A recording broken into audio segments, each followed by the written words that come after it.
been a rash of Major League Baseball talent drafted and currently in the Major League. I'll start out with Keith Wynn. I'm actually, this is his shirt. Figured. I got it from his sister. But he was just absolutely stellar in the first half of the season. He got to be where he was the best pitcher, and they moved him into that closer's role. Mm-hmm. But they needed him every night, and he strained his shoulder. And then they give him an MRI, and everything was okay on the MRI. And they could have given him a surgery that would end the season, but they decided to just let him rest. They sent him down for some rehab appearances. He did very well on those. They brought him back. He's on the bullpen now.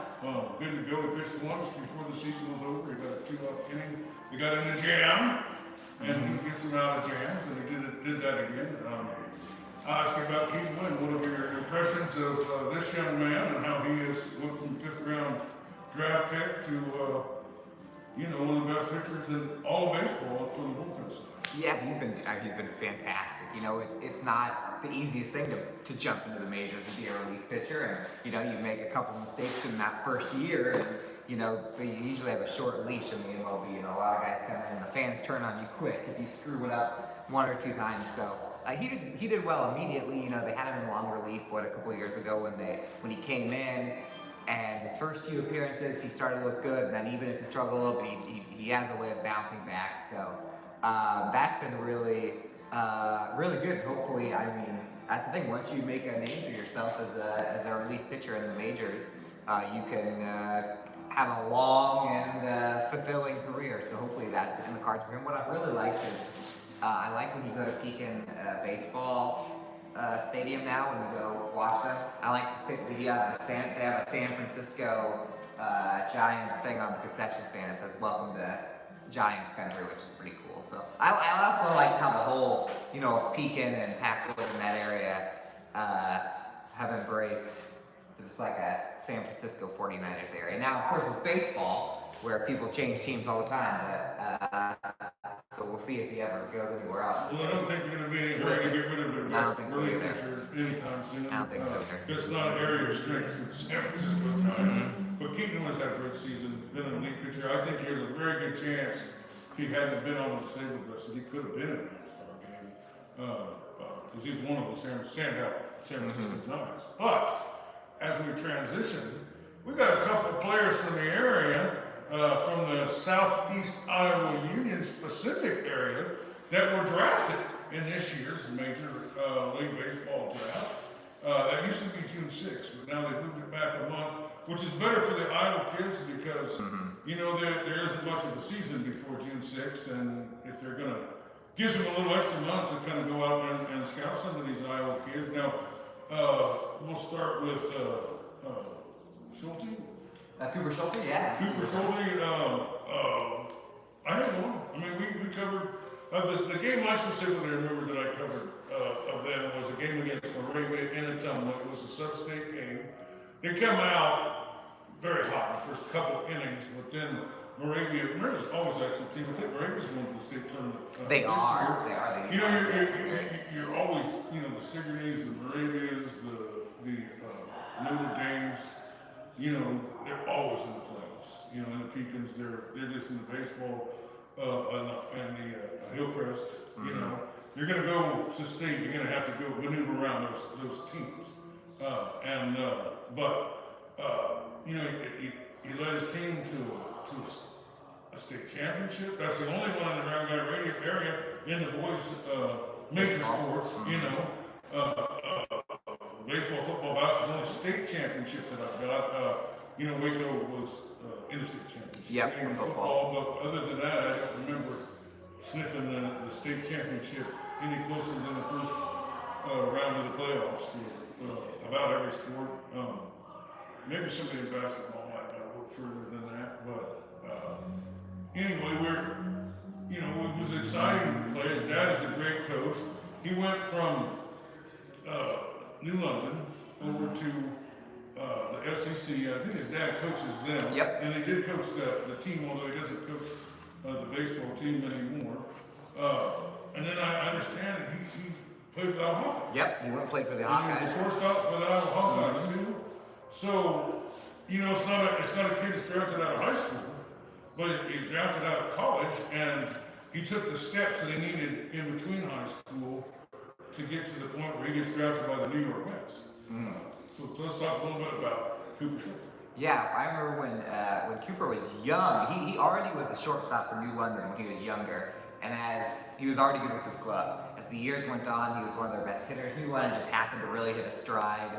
That was, oh man, I remember Neil Rodriguez and Josh Catala and all of them that were playing at that time, where New London actually hit, they went to state over in Carroll twice in a row. The first year, there were a couple of horrible calls just that went against them. They should have won that first round game. I don't remember if the team that beat them in that first round, I think they at least won the championship. But I remember thinking that they had the talent to win the championship.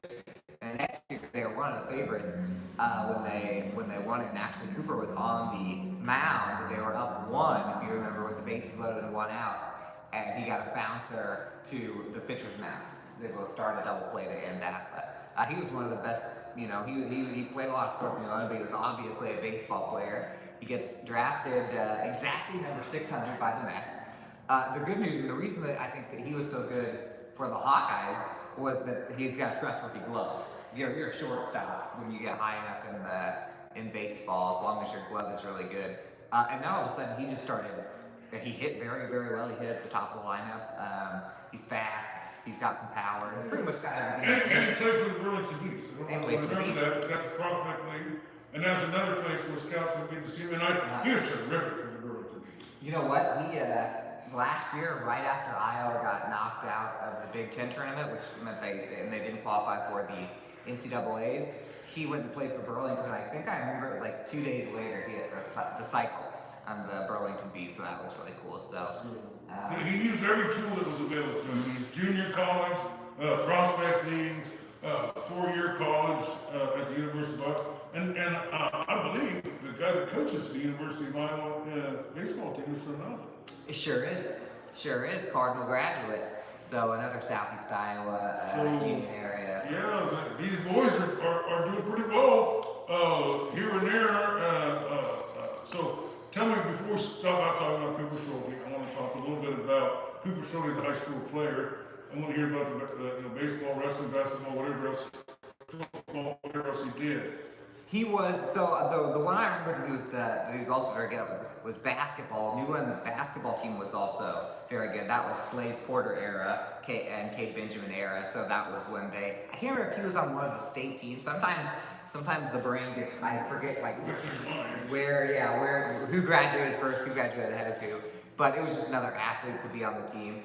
Baseball was his. That was the one where it's like once it's baseball season, it's Cooper's world, and so Mr. Cooper. Yeah, so it's been really cool following him and his little journey. I know they had a little party. I shout out to Emma Starr, his lady from Mount Pleasant. They've been dating since they were like young, and I was just like seeing each other at each other's games. But I had her dad, and so I saw that they were all together watching or following the draft, how they did it. So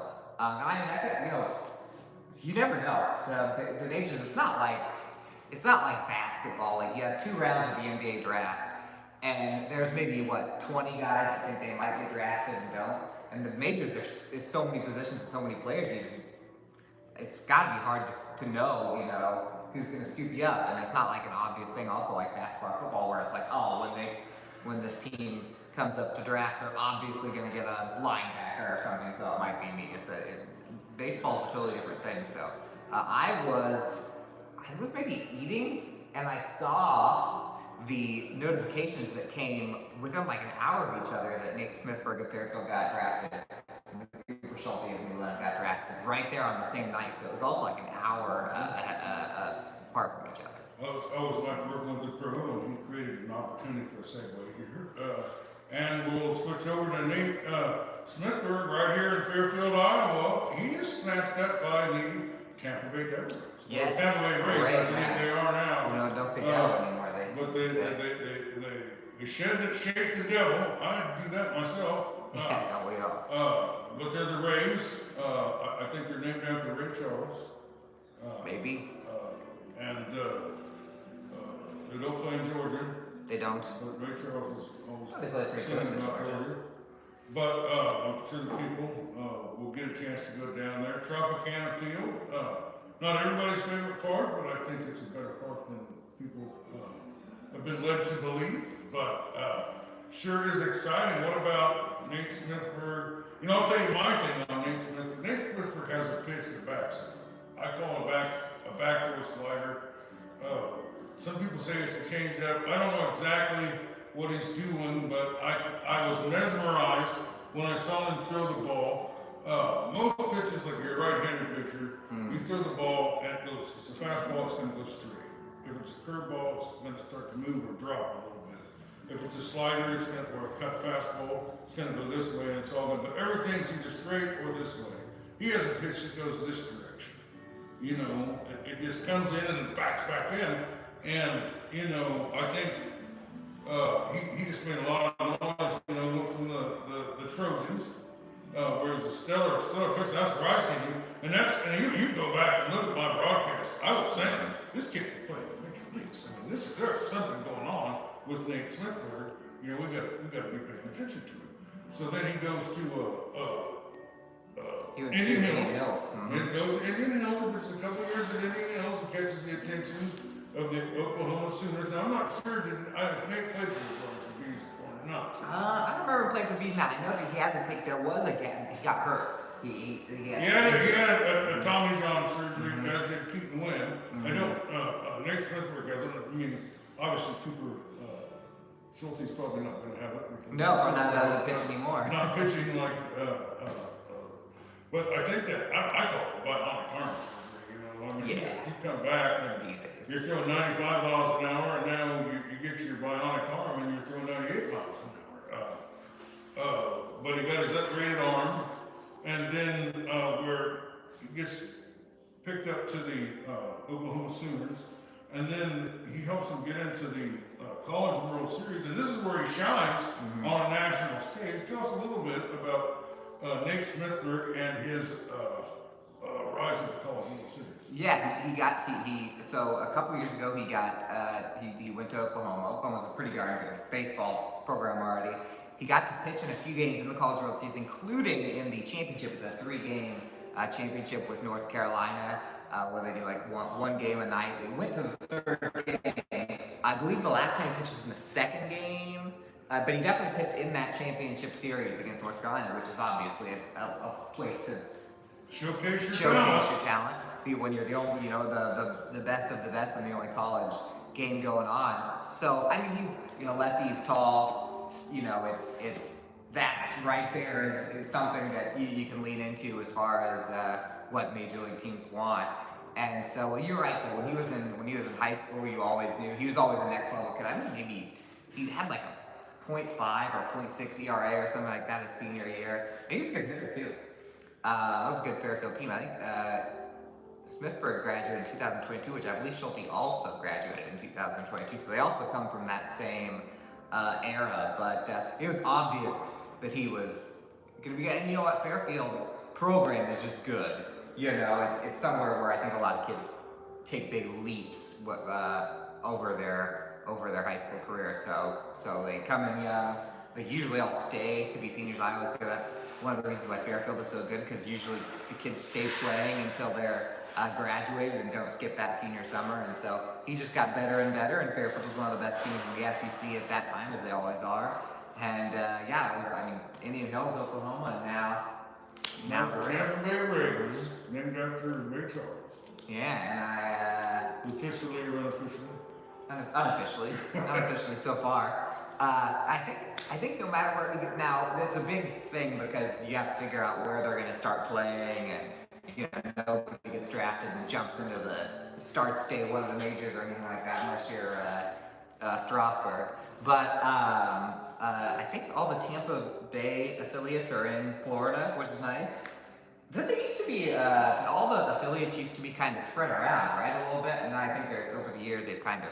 I think they try to keep some regional teams, like Chicago Cubs and Des Moines, and Kansas City has a team in the Quad Cities, and the Minnesota Twins have one in Cedar Rapids. They try to, at least, at some point, they try to put some some players, you know, in the area to help generate some fans and interest and excitement. Yeah, I think the Cubs used to have a West Tennessee team. Yeah, they got They still do, where not you can call the somebody, Smokies. the Smokies. They're What they used to double A be. team.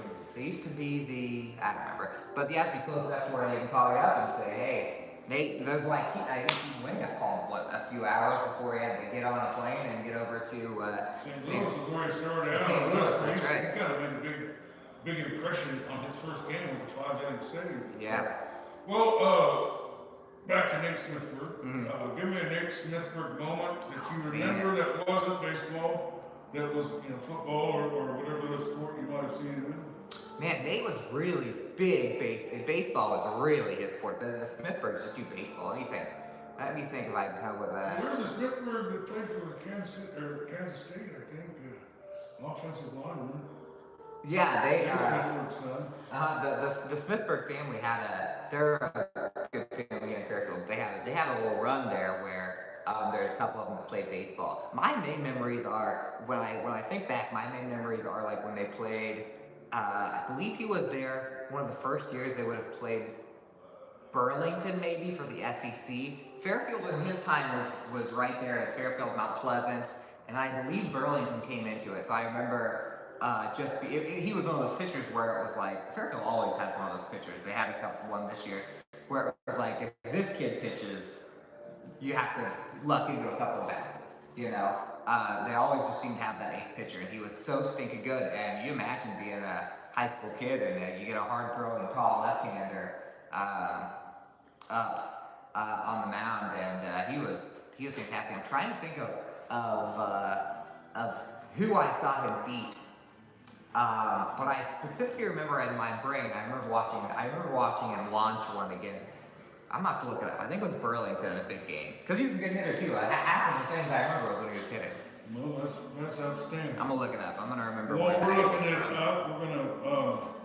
I guess we've got enough of these major leaguers we can talk about. We can talk about some of this year's teams, and I think I want to talk to you about the playoffs because we had a couple of teams in the SEC that did very well in the season, but didn't get past the first round in the playoffs, and a couple of teams in the season that didn't have great seasons, but did well in the playoffs. Yeah, we had so in the SEC this year I thought it was going to be Burlington and Fairfield. Straight up, you know, the other teams would really have to work to even compete. What happened was Washington and Mount Pleasant both pulled off a few upsets. Washington beat Fairfield once, and Washington beat Burlington once. Washington swept Mount Pleasant to stay in the race. Mount Pleasant beat Fairfield once. They beat Burlington once, and they beat Washington once. And so there was a week and a half left, only a couple of rounds left, and those four teams all still had a chance to win. Now, what happened was Fairfield went into Washington on a Wednesday, and they played Burlington on a Thursday. If Fairfield were to win both those games, they would have been the champions. And they put 20 runs on Washington. This is the game after they lost to them. And then they went to Burlington, and I was there for that one. Everything went wrong. There were first inning errors.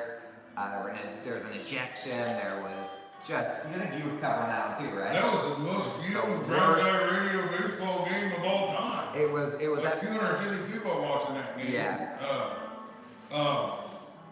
I don't know. You make a couple mistakes that turn 2-run innings into 5-run innings, and that's where you get behind the 8 ball. If you take a couple specific plays, and it's not a 10-run rule game. But it was what it was, and I think Burlington was just a little bit better than Fairfield this year, and I think they deserve their championship. But Fairfield's got 2 first places and a second in the last 3 years, so I think they were good, and I had a great time watching the Trojans this year. They were a really exciting team, and a bunch of kids that like to play baseball, and they had a bunch of talent.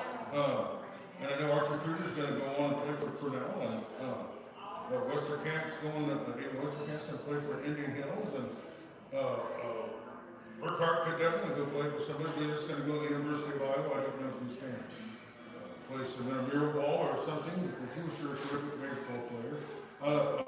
There's a lot of great, Courtney Kane, he had a pretty good year, he hit some home runs. He was tough on Finally, the last game of the season, I came up with a nickname for him. Oh yeah. Take me home, country roads, countryman. Oh yeah, Chase. Yeah. Chase countryman there. But he had a pretty solid year. I think he was a senior.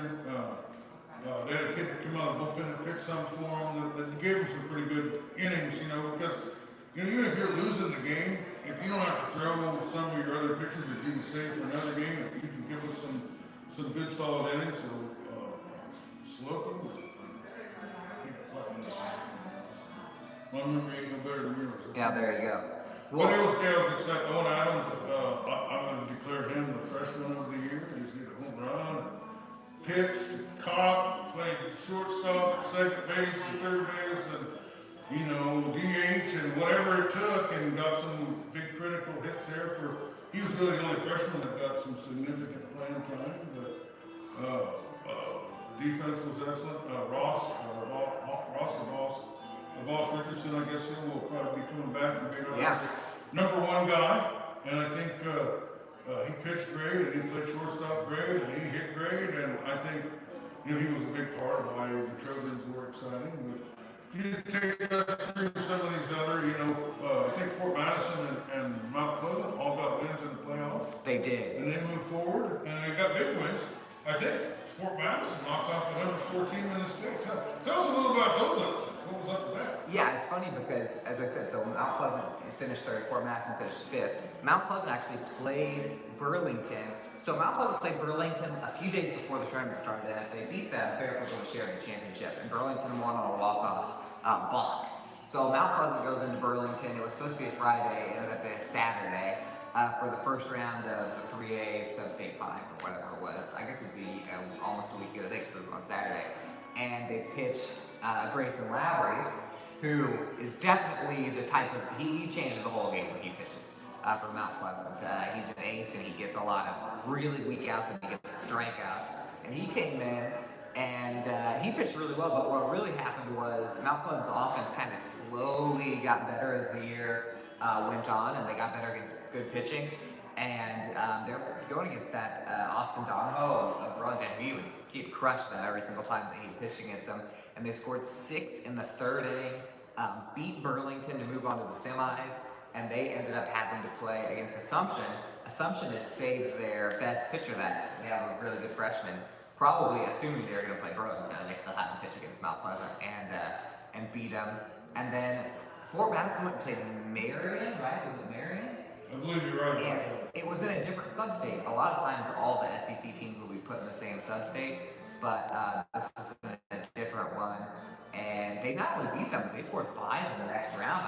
I mean, because they played Knoxville, who ended up going to the state tournament. So, so Fort Madison really, that was that. They had some. They're fifth in the SEC out of 6. They had a couple of games. Like they played Mount Pleasant really close once. They played Fairfield really close once. But they weren't, a consistent top team in the league. All of a sudden, at the end of the year, they kind of caught fire. They have young players, and in fact, the pitcher against Marion is an 8th grader. Really? Mm-hmm. Well, I'll tell you what, for Fort Madison in particular, but for Washington, and I did a lot about Pleasant, this year did a lot of younger underclassmen, got a lot of experience, and that will probably pay off, as Trojans had the 5 seniors, and I think that was one of the reasons why they were a little step ahead of some of the other teams, but we had some pretty good excitement in the 3A area. But there were some other ones. I'll go to the one I think was maybe the most exciting playoff game in Southeast Iowa. Totally was Keota and Pekin. Was the most dramatic finish of a game you could possibly have, and one of the if there is a player I think that could go on and be drafted in a professional sport around here, I think Henry Adams would be right at the top of the list of people that could do that, and he provides you with some stellar highlights. I don't know if you were there getting any pictures of that particular event or what. Let our listeners know what was happening there in that game. Yeah, actually, I was at Cardinal that night. Jack was at Pekin, and so we both went. Cardinal was playing Alabama, the Blues in that game, and Jack went over to watch Keota and Pekin. And I actually went to watch both of them in a previous round where they were both playing at Pekin. I got to watch Keota. Hillcrest. Yep. We got to win up over Hillcrest. And Coyote had a great season this year. They and did. They had everything they needed to win that game. And they had it won until I think there's 2 outs in the bottom of the 7th inning. And Henry Adams steps up to the plate and shebang. Yeah. Grand walk-off grand slam with 2 outs in the bottom of the 7th inning and a 3-run deficit. Looking them right in the face. Yeah, they were down 2 also. And I remember those 2. I wasn't there. Yeah, I think they were down 2 with 2 outs. And well, Jack told me that he was, you know, he traveled between, just like me. I take pictures over by if 2 of our teams are playing each other like that. And he said that he happened to be around speaking to people, and he said that someone around him mentioned like man, if I were them, I'd almost just walk and run, because that's the one person you do not want to face. It's hard to put a guy on when the bases are loaded. I know. You know? But it was like, so it was funny because I was sitting at Cardinal, and Scott Jackson of the Courier was also there covering Cardinal, and he had the Facebook stream on his phone, and he said, oh, well, Pickett's got the bases loaded, and so we actually saw and heard the commotion of the, no doubt a grand slam too, by the way. So yeah, Henry Adams is going to be, I mean, assuming he plays everything that he's been playing. He's got a whole other senior year ahead of Superstar. him on the football field. He's going to have some pretty good football. We may not have time to talk about that in this episode, but give us a little background on some of the other playoff games and how our teams performed in some of those. Yeah, we had a couple of Union area teams play against each other. Van Buren and New London played. Van Buren beat them 3-2. That was the night that I was supposed to watch Pekin and Kyoto, but Pekin's got stormed out. There's tornadic activity. I think I postponed the New London game as well. Mid Prairie got beat by Mediapolis. Pretty early on, that was at Mid Prairie. Winfield won their first game. Winfield Columbus won their first game. Trevor Phillips had a big game, and then they lost. I believe it was still at Mid Prairie the next game they lost. So by the time it got down, and we thought Cardinal got a red hot Albia team that had just figured out how to really play, and Cardinal couldn't keep Albia down. Cardinal would have been the team that I thought has a pretty good chance to go to state, because I thought Matthew Bromley could basically take them there if they got into a sub-state final and he pitched. But let's see who else was good this year. Who have we mentioned? Well, there was one game in particular that I watched that kind of turned out the reverse of last year, which was Sigourney and Notre Dame. I know they're little, just on the edge of your coverage for certain. But last year, Burlington Notre Dame comes into Fairfield to play Sigourney, and Burlington Notre Dame, in fact, #1 in the state. Inning 3-run home run from Isaac Bruns puts Sigourney in the state tournament. That's the first time in like 20 years for Sigourney to get that done. But this year, Sigourney may have been ranked 4th. They were ranked high. It was they hosted. They were the #1 seed. Yeah, and then Burlington comes in this year and kind of does the reverse on them, and they had to have a win to get some runs early and kind of make it stand. They are the only team in Southeast Iowa that I think right up top of my bat in baseball. Yeah, in the true Southeast Iowa, like the Union area / surrounding area, the teams that made it. But is there some other teams that are in the playoff, even softball teams, or what?